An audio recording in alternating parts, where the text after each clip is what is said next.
जय Hind and hello guys, स्वागत है आपका आपके अपने YouTube चैनल ज्ञानदे होस्ट में। और इस वीडियो में मैं आपको बताने वाला हूं DRDO सेप्टम 11 ऑनलाइन फॉर्म 2025 के बारे में, जहां पर गाइस आपको एडवांस इन्फॉर्मेशन दी जाएगी कि कैसे आपको आपका लिंक एक्टिवेट होने पर अपना फॉर्म फिल करना है, जिसमें कि आपको बताया जाएगा कि कैसे आपको STA B की पोस्ट पर अप्लाई करना है और कैसे आपको टेक्नीशियन A की पोस्ट पर अप्लाई करना है। इस वीडियो के अंदर पहले आप ये जानेंगे कि कौन लोग इसमें अप्लाई करने के लिए एलिजिबल है, और फिर आप जानेंगे कि कैसे आपको ये फॉर्म भरना है, जो कि आपको एडवांस वे में इन्फॉर्मेशन दी जाएगी प्रीवियस वीडियो का इस्तेमाल करते हुए। और जैसे ही आपका रियल लिंक एक्टिवेट होगा तो आपके लिए एक और वीडियो बना करके बताया जाएगा अगर उसमें कोई डिफरेंस हुआ इंटरफेस में, और वैसे भी आपके लिए वीडियो बना दी जाएगी, आपको चिंता बिल्कुल भी नहीं करनी है। तो चलिए शुरू करते हैं गाइस। अगर आपने अभी तक वीडियो को लाइक शेयर नहीं किया हो तो कर दे, और चैनल को सब्सक्राइब करके बेल आइकन ऑन कर ले। फिर जो लिंक मैंने आपको इस वीडियो के डिस्क्रिप्शन में दिया ये आप ओपन करेंगे, जो कि ओपन करना अनिवार्य है, जहां से आपको पता चलेगा कि इसमें 764 वैकेंसी निकाली गई है सीनियर टेक्निकल असिस्टेंट बी यानी कि STA B और टेक्नीशियन A की पोस्ट पर, जिसके फॉर्म आप लोग 9 दिसंबर 2025 से भरेंगे।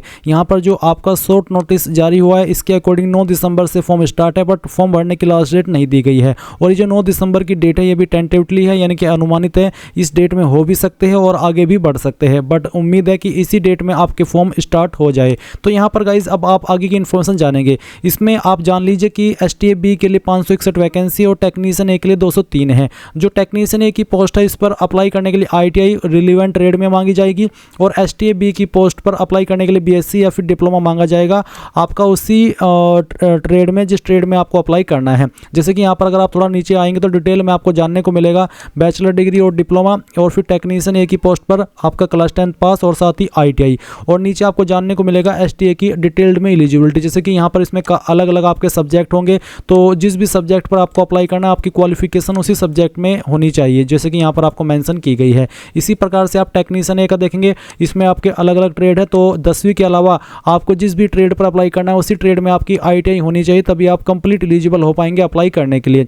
फीस यहाँ पर जनरल OBC के लिए 100 और SC ST जो फीमेल है उनके लिए कोई नहीं है। ये प्रीवियस जो और DRDO सेप्टम 10 का नोटिफिकेशन आता है उसके अकॉर्डिंग है। अगर इस बार कोई फीस में बढ़ोतरी होती है तो वो आपको आगे चल करके पता चल जाएगा जैसे ही आपका डिटेल्ड नोटिफिकेशन जारी होगा। अब आप यहाँ पर आपका सिलेक्शन प्रोसेस जानेंगे, ये भी प्रीवियस है, क्योंकि अगर लेटेस्ट नोटिफिकेशन के अंदर कोई अपडेट आता है तो वो आपको पता चल जाएगा। अब आप यहाँ पर ये सभी जानकारी चेक करने के बाद अगर इसमें अप्लाई करने के लिए एलिजिबल है और आप अभी ये फॉर्म भरना चाहते हैं, तो मैं आपको यहाँ पर इस वीडियो में आगे एडवांस इन्फॉर्मेशन देने वाला हूँ। जो मैंने फॉर्म आया था प्रीवियस टाइम DRDO सेप्टम 10 का, उस वक्त वीडियो बनाई थी उससे। तो अगर आपको कोई भी डाउट हो जब आपका फॉर्म का लिंक एक्टिवेट हो जाए उसमें, तो वो आप कमेंट के माध्यम से पूछ लेना।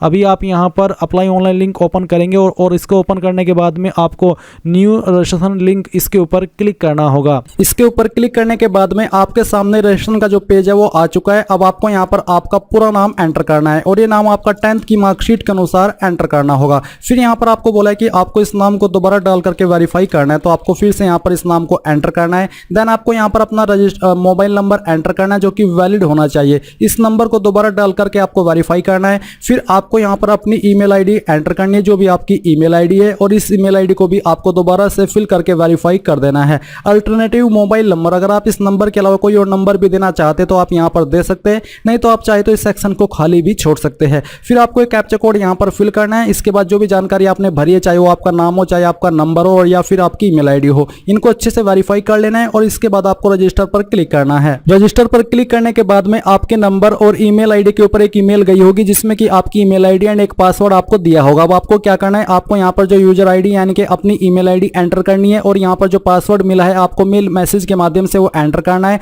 और एक कैप्चा कोड फिल करके सबमिट पर क्लिक करना है। इसके बाद में आपके सामने अपडेट पासवर्ड का सेक्शन आएगा। यहाँ पर आपको करंट पासवर्ड डालना है, जो कि अभी आपको मेल मैसेज के माध्यम से मिला है, और यहाँ पर आपको एक न्यू पासवर्ड क्रिएट कर लेना, जिसकी लेंथ 8 से 16 कैरेक्टर के बीच में होनी चाहिए, जिसमें कि इंग्लिश का कैपिटल वर्ड, स्मॉल वर्ड और कोई डिजिट भी रहना चाहिए। तो एक आप पासवर्ड आपको यहाँ पर दोबारा डाल करके वेरीफाई करना है। फिर ये कैप्चा कोड फिल करना है, और उसके बाद आपको अपडेट पर क्लिक करना है, और यहाँ से आपको ओके कर देना है। या फिर आप चाहे तो इस पार्ट को स्किप भी कर सकते हैं अगर आप वही वाला पासवर्ड रखना चाहते हैं। अब आपको यहाँ पर कंटिन्यू के ऊपर क्लिक करना है। कंटिन्यू के ऊपर क्लिक करने के बाद आप यहाँ पर न्यू एप्लीकेशन पर क्लिक करेंगे। इसके बाद में यहाँ पर आपके सामने सेक्शन 2 आ चुका है, जहाँ पर आपको पोस्ट के ऊपर क्लिक करके सिलेक्ट करना है कि आपको कौन सी पोस्ट पर अप्लाई करना है। आप यहाँ पर एक ही पोस्ट पर अप्लाई कर सकते हैं। इसके बाद आपको डिसिप्लिन सेलेक्ट करना है, जिस भी डिसिप्लिन में आपको अप्लाई करना है। फिर आपसे पूछेगी कि आपके पास सेप्टम 10 DRTC एडवर्टाइजमेंट के अनुसार अनिवार्य शैक्षणिक योग्यता है, तो आपको यहाँ पर हाँ कर देना है कि हाँ मेरे पास पूरी क्वालिफिकेशन है जो कि मांगी है। फिर पूछा कि candidate OB BTech MSc MTech PhD ETC, अगर आप ऐसे कैंडिडेट है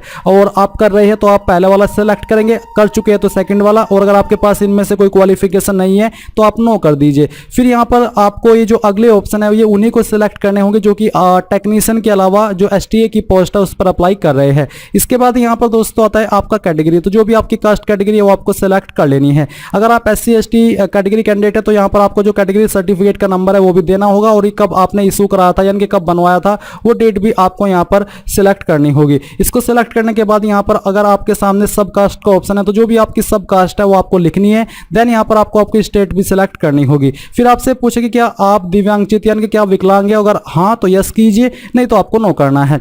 फिर यहाँ पर नीचे आइए, नीचे आकर के आपको जो आंसर करना है वो है आपका कि क्या आप माइनॉरिटी कम्युनिटी से बिलोंग करते हैं, अगर हाँ तो आप यस कीजिए, और ये आप ही को पता होगा कि आपकी कास्ट माइनॉरिटी के अंदर आती है या फिर नहीं आती है, उसी के अकॉर्डिंग आपको यस नो करना है। और फिर अगर आप हाँ कर रहे हो तो आपको माइनॉरिटी सेलेक्ट कर लेनी है। क्या आप एक्स सर्विसमैन हो, अगर हाँ तो यस करें, नहीं तो आपको नो करना है। देन यहाँ पर नीचे आते हैं और आपसे पूछे कि have you already secured employment in civil side under central government on regular basis, अगर आप ऐसे कैंडिडेट हो तो आपको यहाँ पर हाँ करना है, नहीं तो ना कर दीजिए अगर आपके सामने ये ऑप्शन एप्लीकेबल है। फिर आता है are you disabled defence service personnel, अगर हाँ तो यस कीजिए, नहीं तो आपको नो करना है। फिर आपसे पूछे कि क्या आप विधवा तलाकशुदा न्यायिक रूप से अपने पति से अलग है और दोबारा शादी नहीं की है, तो अगर आप ऐसे कैंडिडेट है तो आप यस करेंगे, नहीं तो यहाँ पर भी आपको नो करना है। क्या आप एक मेरिटोरियस स्पोर्ट्स पर्सन है, अगर हाँ तो यस कीजिए, नहीं तो यहाँ पर भी आपको नो कर देना है।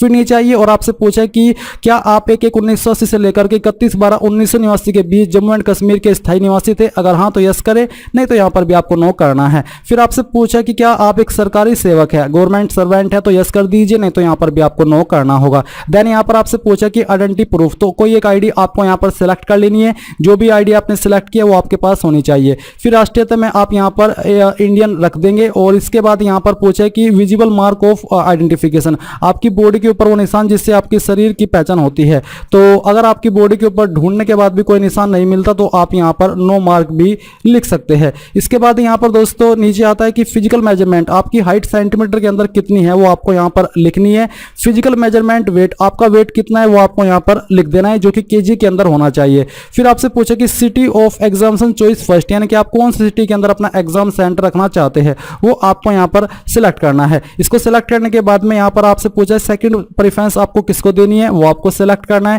थर्ड प्रेफरेंस आपको किसको देनी है वो भी आपको यहाँ पर सिलेक्ट कर लेना है। नीचे आइए, यहाँ पर आपसे आपकी डेट ऑफ बर्थ पूछिए, पहले डे सिलेक्ट करें, फिर यहाँ से आपका मंथ, और इसके बाद में जो भी आपका ईयर है वो भी आपको सिलेक्ट कर लेना है। इसके बाद यहाँ पर आपसे आपका जेंडर पूछा, आपको अपना जेंडर सिलेक्ट करना है। देन यहाँ पर आपको आपके फादर का नेम एंटर करना है, ये भी आपका 10th की मार्कशीट के अनुसार होना चाहिए। एंड यहाँ पर आपको आपकी जो माता जी है उनका नाम भी एंटर करना है। फिर आता है एड्रेस फॉर कोरेस्पोंडेंस, यानी कि प्रेजेंट एड्रेस, तो जो भी आपका प्रेजेंट एड्रेस है वो आपको यहाँ पर लिख देना है, पूरा एड्रेस इन दोनों लाइन के अंदर। सिटी के अंदर आप यहाँ पर आपकी सिटी एंटर कर देंगे, और इसको एंटर करने के बाद में यहाँ पर आपके सामने डिस्ट्रिक्ट, तो आपकी जो भी डिस्ट्रिक्ट है वो आप यहाँ पर एंटर कर दीजिए। इसको एंटर करने के बाद में यहाँ पर आपके सामने आता है पिन कोड, तो सॉरी पिन कोड से पहले स्टेट, तो आप अपनी स्टेट सेलेक्ट करेंगे और फिर अपना पिन कोड यहाँ पर एंटर कर देंगे। नीचे परमानेंट एड्रेस, अगर आपका प्रेजेंट और परमानेंट एड्रेस सेम है तो आप यहाँ पर टिक करेंगे। टिक करने के बाद में यहाँ पर आपसे पूछा है बेसिकली आप यहाँ पर हाँ ना में जवाब दे सकते हैं कि अगर आप अपनी इंफॉर्मेशन देना चाहते हैं उसको आप सहमति देते हैं, तो यहाँ पर मैं हाँ कर देता हूँ। हाँ करने के बाद में यहाँ पर आपको फीस का अमाउंट देखने को मिलेगा। देन आप यहाँ पर सेव एंड नेक्स्ट के ऊपर क्लिक करेंगे। अब आपके सामने यहाँ पर क्वालिफिकेशन का सेक्शन आ चुका है। आप सबसे पहले 10th की जानकारी देंगे, तो 10th में आपका क्या रोल नंबर था वो आप यहाँ पर एंटर करेंगे। इस रोल नंबर को देने के बाद में आप यहाँ पर आपके बोर्ड का नाम देंगे कि किस बोर्ड से आपने 10वीं की है।